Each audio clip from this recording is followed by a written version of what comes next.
آپ نے تراویح کے اندر پورا مہینہ قرآن سنا، یہ بڑی سعادت والی بات ہے، کیونکہ یہ کلام اللہ کا ہے۔ یہ کلام کس کا ہے؟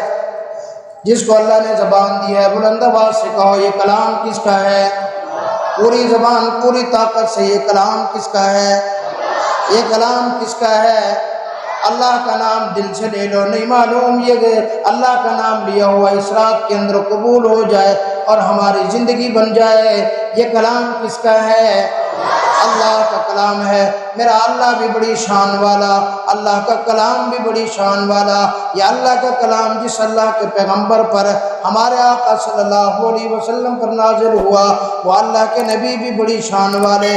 اللہ کے نبی کی جو جماعت صحابہ کی ہے، وہ صحابہ کی جماعت بھی بڑی شان والی۔ جس مہینے میں یہ قرآن اترا وہ مہینہ رمضان المبارک بھی بڑی شان والا۔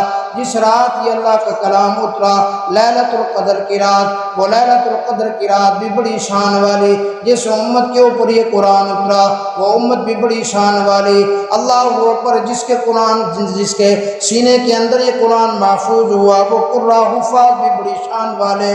میرے بھائی، جس مسجد کے اندر یہ قرآن اترا، مسجد الحرام کے اندر، وہ مسجد حرام بھی بڑی شان والی۔